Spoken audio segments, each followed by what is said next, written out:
Eh, Begitu pula apa itu SMRC, kemudian yang paling sering mengejek Partai Buruh itu kan Bang Kodari itu apa Indobarometer, nggak akan mungkin Partai Buruh menang 0,0. Saya berani bertaruh. Kan Kodari ini orang yang hatersnya buruh ya. Satu, memilih Pak Prabowo. Karena kan udah ada surveinya dapat berapa. Ya. Dua, memilih Pak Ganjar. Sudah ada surveinya dapat berapa. Kuesionernya juga sudah ada. Bisa saja opsi ketiga yaitu tidak memilih keduanya. Maka kami akan berdiskusi, buat kontrak politik dengan pribadi capres. Maka kita ingin ketemu Pak Capres, Pak Cawapres, setuju nggak Omnibus Law itu direvisi sekurang-kurangnya yang terkait dengan kesejahteraan buruh, petani, nelayan. Program Tribunnews on Focus, Tribuners, kembali menjumpai Anda hari ini bersama dengan saya, Andila Irda. Tribuners, hari ini kita akan membahas terkait angka elektabilitas dari Partai Buruh di hasil survei riset Indobarometer yang mendapatkan prediksi suara sah nasional di angka 2,261% atau 2,3%, yang artinya Partai Buruh ini tinggal butuh 1,7% suara lagi agar bisa lolos ke kursi DPR dengan batas minimal 4%. Sampai saat ini Tribuners, Partai Buruh juga masih belum menjatuhkan pilihan pada kandidat calon presiden yang ada setelah sebelumnya sempat mengeliminasi nama Anies Baswedan dan juga Mohaimin Iskandar dari suara dukungan Partai Buruh. Yang mana tinggal ada dua nama lagi, Prabowo Subianto dan juga Ganjar Pranowo. Kira-kira siapa yang akan didukung oleh Partai Buruh? Saya sudah tersambung secara langsung bersama dengan Presiden Partai Buruh, ada Bang Said Iqbal. Oke, Tribuners langsung tersambung bersama dengan saya. Ini adalah Presiden Partai Buruh. Ada Bang Said Iqbal di sambungan Zoom. Bang, terima kasih banyak sudah bergabung. Apa kabar, Bang Said? Baik, Alhamdulillah lagi menuju KPU nih, Betul. pemilu Tadi damai. juga habis acara Bawaslu ya, Bang ya? Ya, Bawaslu tadi pagi. Ya, Bang Said, terima kasih sudah bergabung bersama dengan saya. Ini Partai Buruh saat ini angka elektabilitasnya sedang naik dari hasil survei di angka 2,3%. Saya mau minta komentar dari Bang Said Iqbal sebagai Presiden Partai Buruh. Melihat angka elektabilitas Partai Buruh ini naik, seperti apa, Bang? Tentu angka elektabilitas Partai Buruh 2,3% yang disurvei oleh lembaga survei independen dan atas biaya sendiri Partai Buruh dari iuran anggota buruh sangat menggembirakan dan memotivasi para buruh, petani, nelayan, miskin kota, ya, dan kelas pekerja lainnya, para guru, untuk memastikan bahwa Partai Buruh insya Allah, ya, dengan izin Tuhan akan lolos parliamentary threshold 4%. Survei internal ini dilandasi ada dua faktor. Faktor pertama, kita ingin memotret eh, di konstituennya Partai Buruh saja.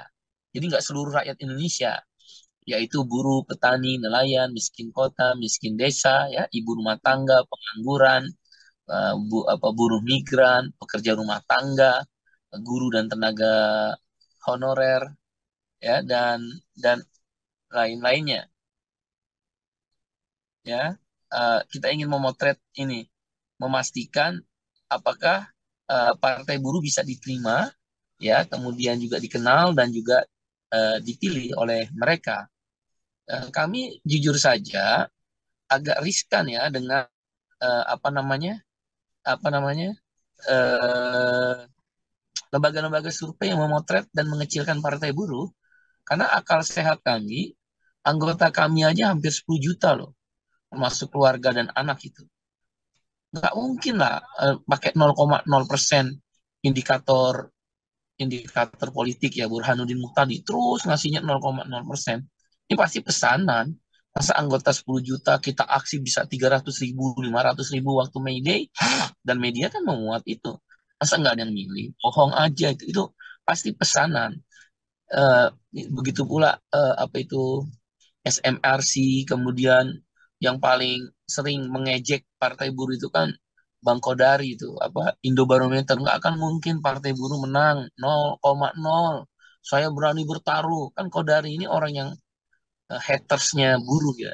Padahal dia juga buruh juga. Jangan-jangan buruh yang bekerja dengan dia juga nggak suka dengan dia yang arogan. Jadi kita ingin memotret, benar nggak sih seperti itu? Selain sebagai sebuah masukan, kita ingin membuktikan, kan kata Kodari, survei lawan survei. Nah, sekarang sudah terjawab, Bang Kodari ya.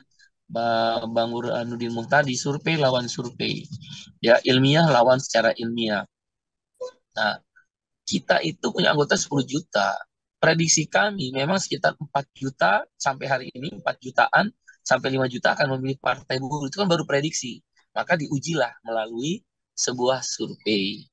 Nah, ketemulah bahwa dari hasil survei di 18 provinsi, kenapa 18 provinsi? Karena ini provinsi-provinsi yang basisnya buruh, pabrik-pabriknya banyak, antara lain ya Jawa Barat, Banten, DKI, Jawa Tengah, Jawa Timur, Kepulauan Riau ya. Riau-nya sendiri, kemudian juga ada Maluku, Maluku Utara, itu pertambangan-pertambangan dan minyak kan banyak di sana.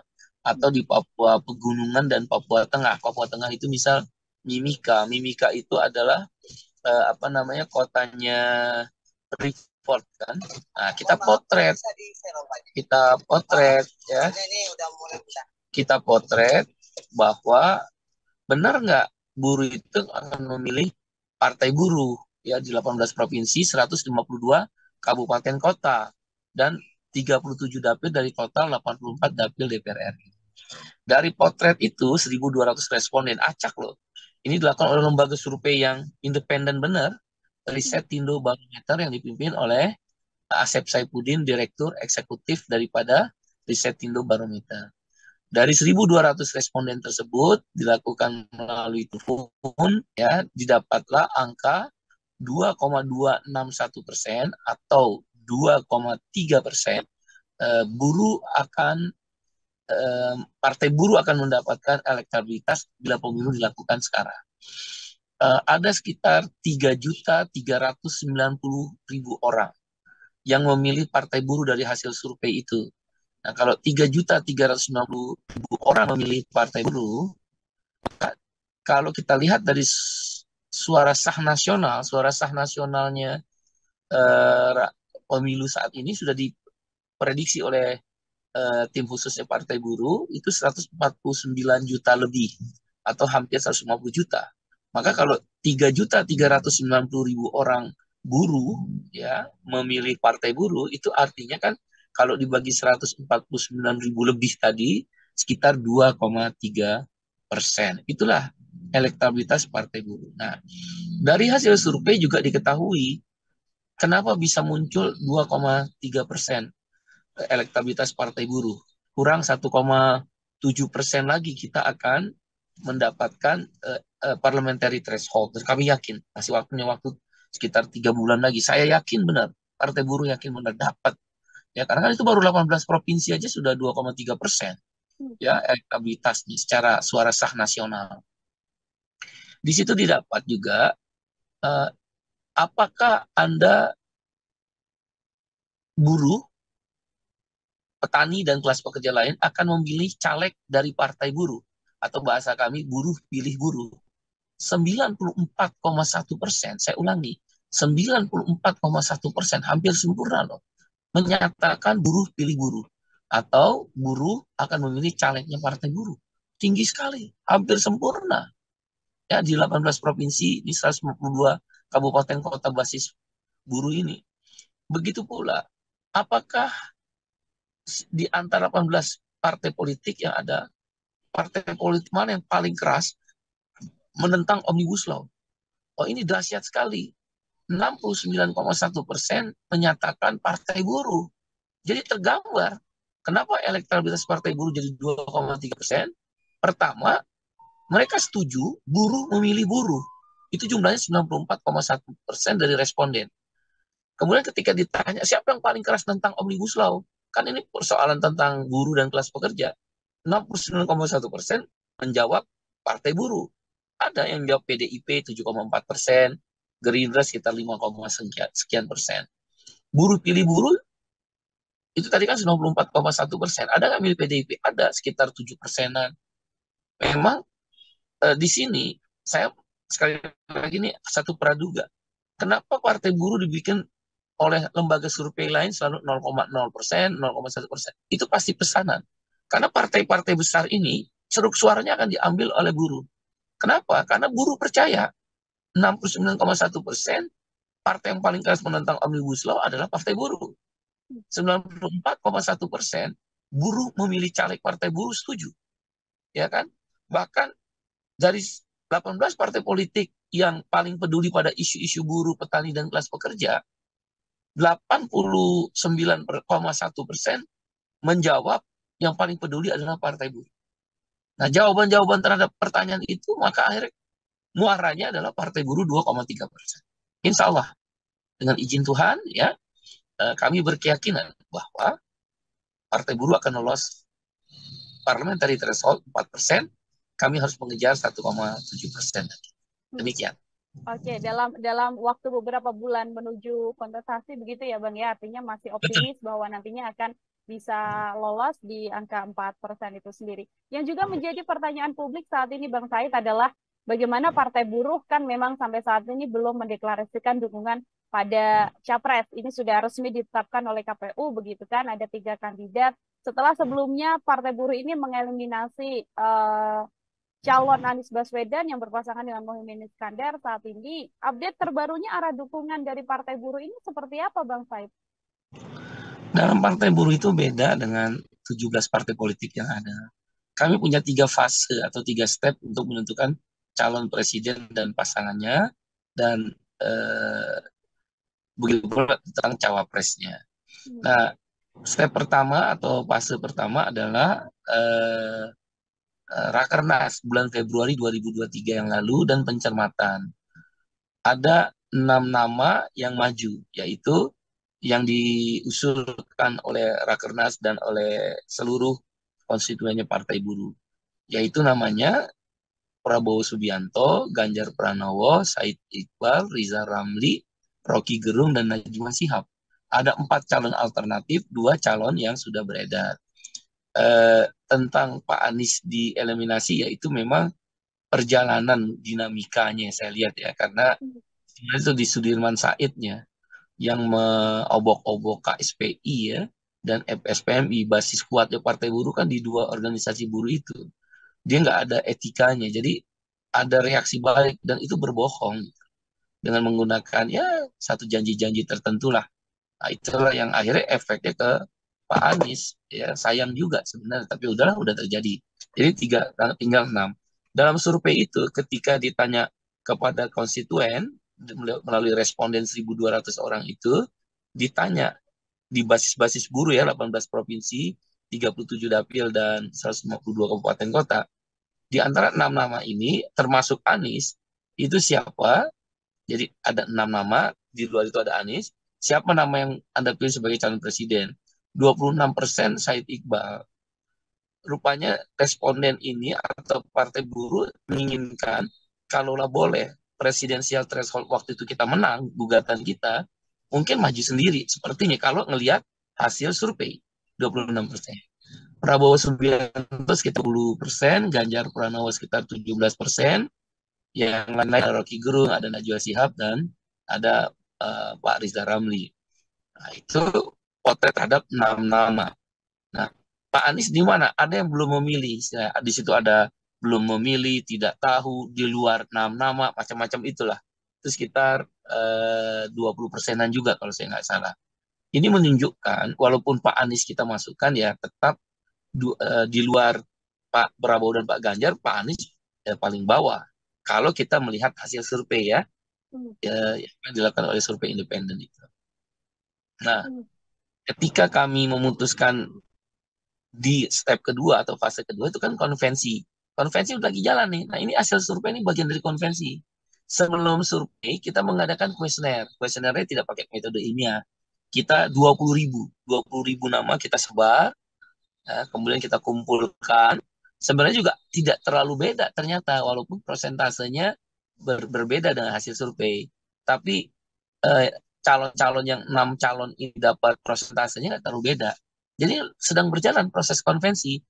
Nah, setelah survei ya, kemudian sekarang adalah setelah kuesioner, menyebar kuesioner 20.000 orang nama, kedua meminta pendapatnya tentang calon presiden, sekarang sudah survei. Nah, dari survei kalau 6 nama, tadi saya bilang, Said Iqbal 26%, Pak Prabowo Subianto 20%-an, Pak Ganjar Pranowo sekitar 17%-an, ya.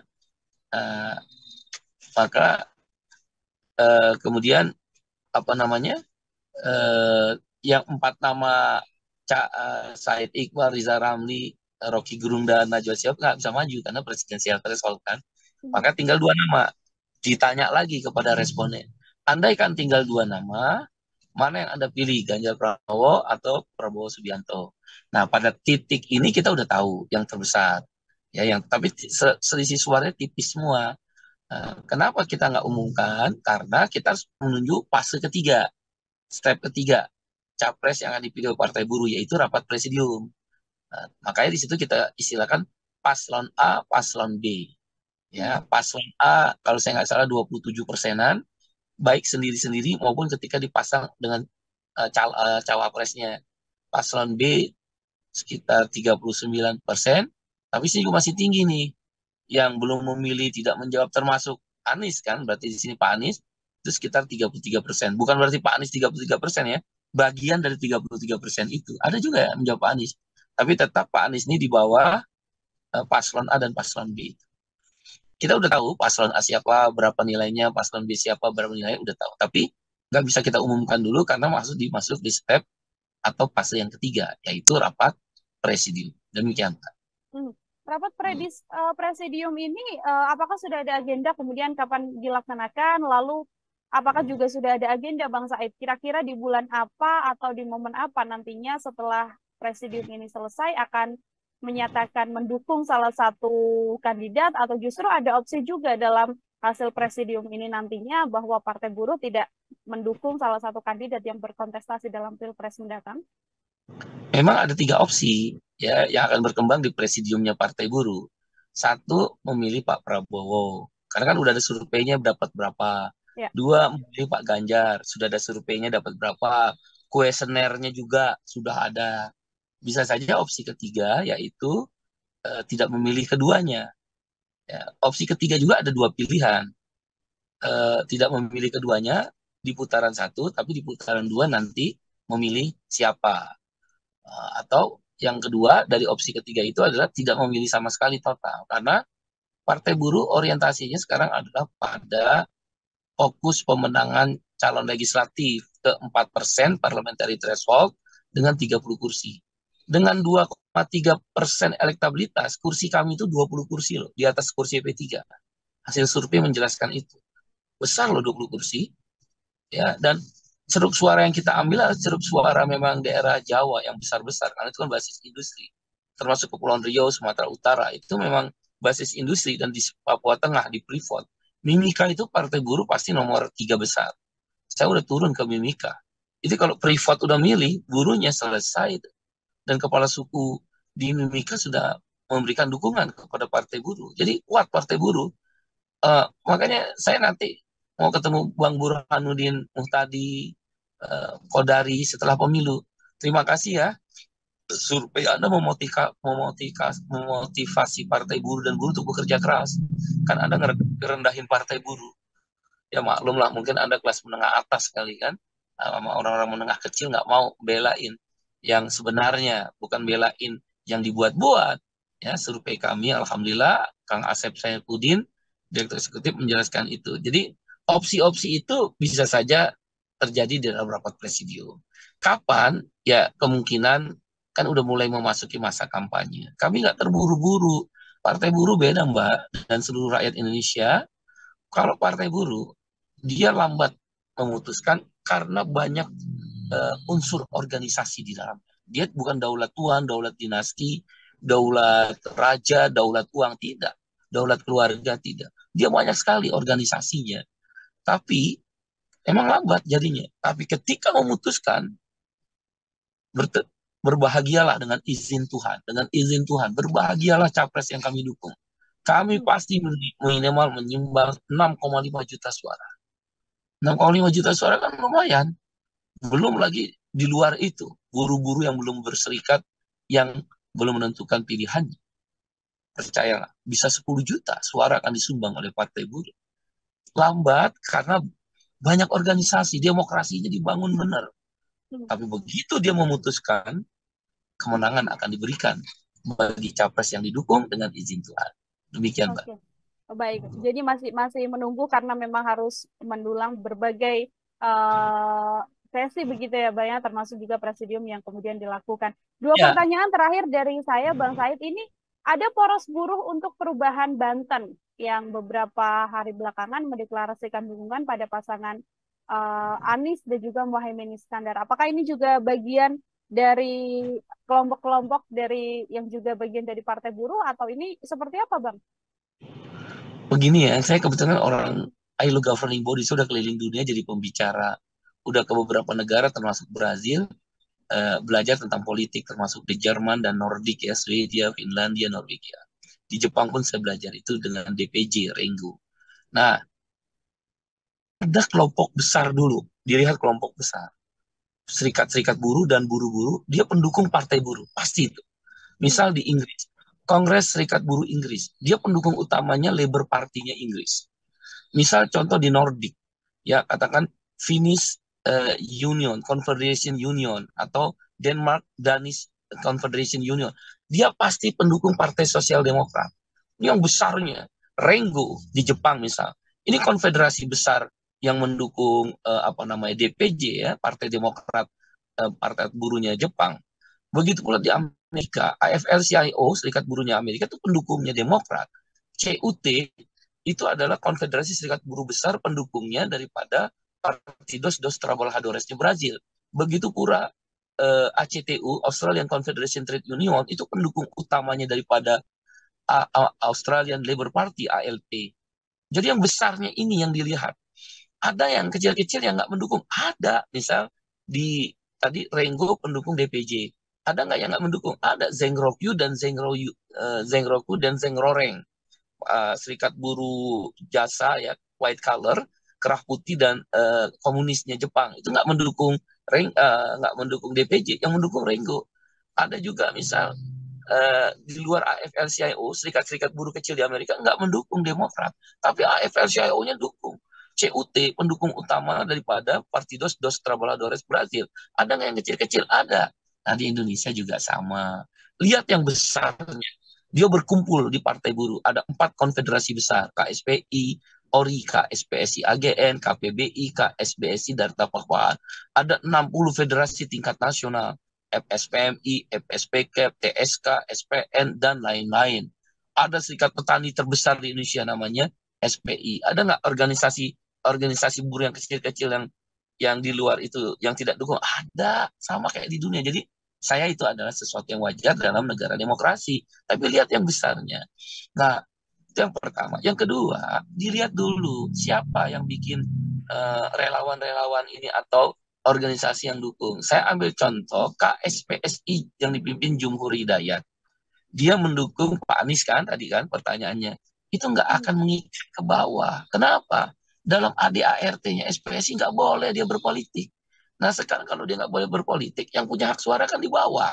Bukan di elitnya KSPSI itu, Jumhur. Nah, serikat pekerja di tingkat perusahaan dan anggotanya, dia nggak akan menurut perintah di atas. Nah, elit kan tinggal ada uang, dia ngadain seminar, dia ngadain rakernas, dia ngadain satu pertemuan. Bisa, tapi nggak bisa ke bawah. Mau dibuktikan. Ada yang serikat buruh yang menyatakan mendukung Anies, dia adalah kalau di bawah nggak ikut. Karena dia menunggu keputusan daripada partai buruh. Kenapa? Dia pengurus partai buruh. Dia juga caleg partai buruh. Ya dia nggak mau dengerin yang di atasnya. Dia nunggu keputusan partai buruh. Ini kan karena elitnya diberitakan oleh teman-teman media, maka seolah-olah mengikat ke bawah. Tidak. Saya berani jamin itu. Termasuk menamakan dirinya poros buruh. Katakan SPN. SPN itu 90% pengurus cabangnya di bawah kan yang penting, itu adalah pengurusnya partai buruh. Nggak mungkin dia ikut keputusan poros buruh. Ya kalau sekedar ngundang 20, 30 orang, 50 orang, kemudian ada yang pertemuan, tidak berarti semua SPN, Serikat Pekerja Nasional, itu ikut. 90% adalah pengurus partai buruh. 80% anggota SPN itu caleg-calegnya Partai Buruh. Terus gimana kita mau bilang poros buruh atau KSPSI Jumhur yang mendukung Pak Anies tadi? Itu elit. Saya ini udah hampir 2 pemilu, 10 tahun saya ikut. Dulu sebelum ada Partai Buruh, satu-satunya serikat buruh yang dalam anggaran dasar anggaran rumah tangga mengikat ke bawah, di dalam anggaran dasar anggaran rumah tangga itu boleh berpolitik, hanya KSPI dan SPMI. Dua itu aja. Kalau dua suara, itu bawahnya bunyi, ikut. Nah, jadi ya silakan kan demokrasi. Kalau calon presidennya percaya kepada poros buruh misalnya, bisa percaya kepada KSPSI Jumhur, silakan aja. Tapi ya elit, wong pengurusnya cabangnya itu adalah pengurus sebagai partai buruh, calegnya adalah caleg partai buruh. Dan kalau mereka caleg partai buruh dan pengurus cabang partai buruh, mereka akan terikat dengan keputusan partai. Demikian, Oke, Pak. oke, artinya Tapi memang sekali lagi nantinya. nggak dilarang ya. Sekali lagi nggak dilarang, Mhm. mereka elit-elit itu yang mendukung capres, nggak dilarang. Itu kan hak Hmm. berdemokrasi. Oke, baik, itu hak berdemokrasi, namun nanti suara-suara ke bawah pasti akan ikut juga dengan hasil keputusan dari Partai Buruh secara Partai final buruh. seperti itu. Mhm. Baik, terakhir dari saya, Bang Said, ini juga sekaligus bisa menjadi closing statement dari Bang Said sebagai Presiden Partai Buruh. Pertimbangan paling penting atau pertimbangan yang paling menjadi poin utama dari Partai Buruh nantinya dalam memilih calon yang akan didukung di kontestasi Pilpres 2024 mendatang ini apa saja, Bang? Omnibus Law, dari awal kita udah bilang. Makanya kita mau ketemu dengan para capres itu nggak asal dukung. Hmm. Kita mau bicara dari hati ke hati. Kan kita jelas tegas ya, Partai Buruh tidak akan beraliansi dengan partai politik. Partai politik Yes. ya, yang menyetujui Omnibus Law. Nggak akan. Itu haram hukumnya. Karena Partai Buruh didirikan karena ada persoalan Omnibus Law. Outsourcing seumur hidup, budak seumur hidup, karyawan kontrak umur hidup, nggak pernah ada periodisasi, upah murah. Kita nggak akan mau tanah petani dirampas, solar mahal untuk nelayan, rumah susah dibeli. Kita nggak mungkin akan bersekutu dengan partai politik yang menyetujui Omnibus Law itu. Maka kami akan berdiskusi, buat kontrak politik dengan pribadi capres. Maka kita ingin ketemu Pak Capres, Pak Cawapres, setuju nggak Omnibus Law itu direvisi sekurang-kurangnya yang terkait dengan kesejahteraan buruh, petani, nelayan. Ya, klaster perburuhan, klaster petani, klaster lingkungan hidup, HAM, dan lain sebagainya. Mau nggak outsourcing itu dihapus? Mau nggak upah bukan lagi upah murah, tapi upah layak? Mau nggak tanah itu tidak lagi dirampas? 9 juta hektar, kami ingin ada 9 juta hektar, seperti janjinya Pak Jokowi, itu dikembalikan ke rakyat, ke petani, reclaiming namanya. Land reform, reforma agraria, mau nggak? Solar untuk nelayan, guru honorer diangkat lah, tenaga honorer nggak bangkrut, kita ngangkat mereka jadi PNS, bahkan SDM kita akan naik. Kalau mereka semua mau, baru kita deklarasi. Jadi nggak gampang Partai Buruh itu. Partai Buruh itu partai kelas pekerja, the working class. Kita ingin membangun welfare state, negara sejahtera. Apa itu negara sejahtera? Satu, prinsipnya kesetaraan kesempatan. Bahasa gampangnya kamu boleh kaya, tapi kami jangan dimiskinin. Kamu boleh punya rumah, ya kami punya rumah apartemen, punya rumah mewah, kami punya rumah sederhana dengan harga yang murah, murah, murah. Bukan sekarang ini mahal, mahal, mahal. Ya kan kamu boleh berobat di luar negeri, tapi kalau kami berobat di rumah sakit pemerintah dan swasta di Indonesia gratis. Sederhana kan kesetaraan kesempatan. Dua adalah redistribusi kekayaan. Apa itu? Jaminan sosial. Kami ingin ada jaminan makan. Haram hukumnya orang kelaparan di negeri yang kaya. Apa itu jaminan makanan? Ada 29,9 juta orang miskin mendekati miskin. Kalau kita bulatkan 30 juta orang. Nanti setiap bulan kita kasih mereka adalah 500.000 per bulan. Buat sekedar beli beras, beli apa lauk pauk sederhana, sayur sederhana, cukuplah. Itu cuma 15 triliun kok per tahun. Per bulan. Kali 12 bulan 180 triliun. Kita kasih orang makan. Kita kasih rumah, jaminan perumahan. Kita kasih pendidikan, jaminan pendidikan. Bukan BLT, BLT, BLT, BLT. menterinya korupsi semua, ditangkap KPK. Jaminan sosial, jaminan makanan, jaminan perumahan. Dulu PNS, TNI, Polri, dan guru swasta, kalau pensiun punya rumah. Sekarang boro-boro punya rumah, tinggal di pinggir kali, ngontrak diusir-usir. Aduh, sedih hati kita ngeliat kayak begitu. Partai buruh tidak ingin sok-sokan, kita ingin jalankan. Itu kalau nggak ada partai buruh dan serikat buruh, nggak ada BPJS. Silakan tanya. 80% konsep itu diserahkan dari serikat buruh.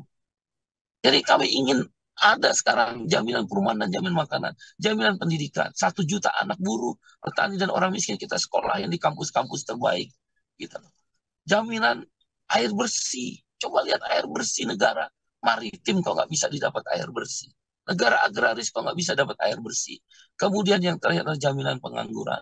Kalau kerja bayar pajak, kalau udah nggak kerja kita dibayar oleh negara. Itu lazim. Itu negara-negara Eropa, Jepang, Australia, Brazil nggak pakai Pancasila. Jangan terlalu jahat sama rakyat itu. Kalau cuma remeh-temeh, itu namanya sinterklas. Kita bukan pengemis. Kita ingin menentukan diri kita sendiri. Partai buruh menyeimbangkan nanti di parlemen. Kamu boleh dapat proyek-proyek jalan, tapi kami minta jaminan makanan. Kami minta jaminan perumahan. Kami minta jaminan pendidikan, jaminan air bersih, dan jaminan pengangguran. Kamu boleh berobat ke negara-negara, Singapura, Amerika, ke Bonn di Jerman. Tapi kalau kami berobat gratis, apa yang salah? Itulah prinsip partai buruh dalam membangun welfare state, negara sejahtera.